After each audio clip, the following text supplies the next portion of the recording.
मिलना चाहिए? नहीं, संवाद बिल्कुल होना चाहिए। संवाद के तो मैं भी पक्षधर हूँ, लेकिन सिर्फ काशी मथुरा नहीं।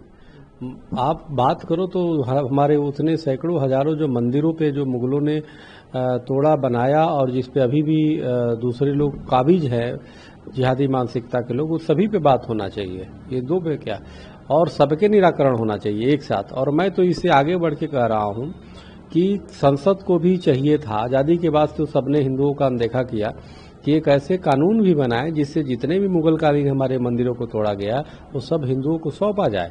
और जो पुरातत्व विभाग ने भी कई मंदिरों को अपने पास रखा हुआ है उसको भी हिंदुओं को सौंपा जाए। पुरातत्व विभाग क्या करता है? उसे पूजा तो करता नहीं, उसको आस्था तो है नहीं, उसकी तो रख रखाव की व्यवस्था हिंदू समाज खुद देख लेगा। और मैं तो चाहता हूँ हिंदू महासभा को दे, हिंदू महासभा उसकी रख रखाव सब व्यवस्थाएं करेंगे। तो इसलिए मेरा ये मानना है, मदनी साहब तो जो है उस समय भी थे जब राम मंदिर से सर्वोच्च न्यायालय ने कमेटी बनाई थी, मध्यस्थता कमेटी। चूंकि मैं पक्षकार था, मैं खुदे उसमें था एक हिस्सा, तो उस समय तो ये लोग बात किए नहीं राम मंदिर में, निर्णय आया हिंदुओं के पक्ष में। अलग बात है 5 एकड़ जमीन उन्हें भी मिला। तो अब पूरे तरह से देश की जो मुगल कालीन जो मंदिरें हमारे जितने हैं, जो हजारों मंदिरों को तोड़ा गया, उन सब पे बात होनी चाहिए।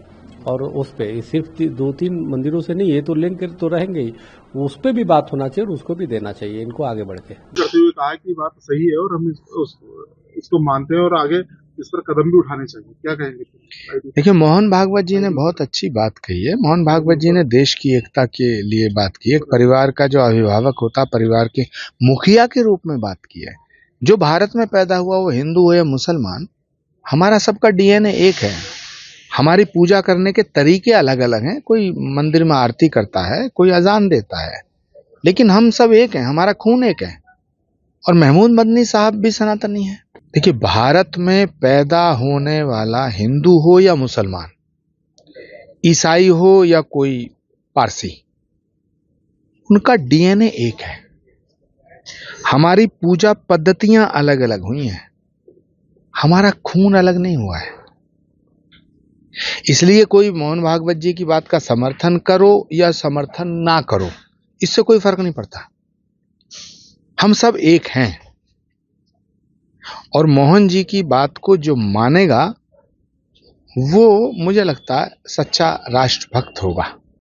नहीं, मैं उसका स्वागत करता हूं। और क्योंकि भारत में लगभग 25 से 30 करोड़ मुस्लिम बंधु बांधव रहते हैं, और आदरणीय सरसंघ चालक जी ने जो एक विचार व्यक्त किया था कि जो लोग बंटवारे के बाद यहाँ रह गए हैं वो सब हमारे ही नागरिक हैं, और किसी धार्मिक मुद्दे को लेकर अगर आपस में कोई मतभेद है, जैसे उन्होंने उल्लेख किया है मथुरा का और काशी का, तो आपसी समन्वय से अगर वो समस्या हल होती है तो संवाद करना दोनों पक्षों के हित में है। और उस मुस्लिम पक्षपारण जिनका स्वागत किया है, तो साधु समाज भी इसका स्वागत करता रहा, क्योंकि विवाद से कोई समस्या हल नहीं होती, संवाद से हल होती है। इसलिए संवाद कभी टूटना नहीं चाहिए।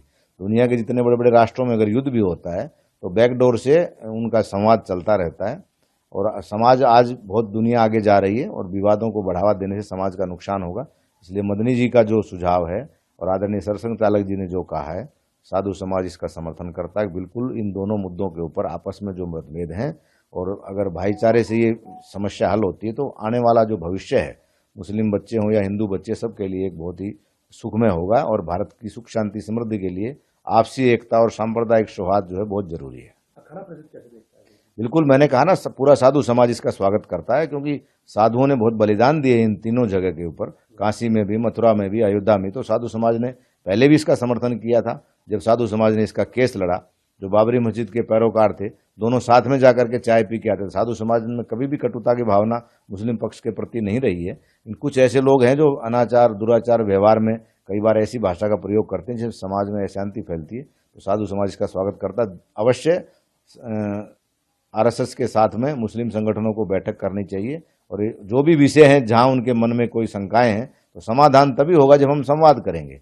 तो पहले भी संघ प्रमुख ने जो है, हमारे आदरणीय सरसंघ चालक जी मोहन भागवत जी ने दिल्ली में मुस्लिम उलेमाओं के साथ में बहुत बड़ी बैठक की, जिसका देश में अच्छा संदेश गया। तो ये पूरी दुनिया में जो है लगभग 50 राष्ट्र हैं मुसलमानों के, तो सभी जगह भारत के हिंदुओं का सम्मान है। आज दुबई, शारजा, सब जगह मंदिर बन रहे हैं। तो आपसी जो सांप्रदायिक सौहार्द है तभी बढ़ेगा जब हम एक दूसरे के धर्म के आचरण और व्यवहार और धर्म स्थानों की पवित्रता का सम्मान रखेंगे। और इतिहास में कुछ पूर्वजों के द्वारा भूल हुई है, उसको अगर वर्तमान पीढ़ी सुधार करती है तो वो भारत के लिए भी अच्छा होगा।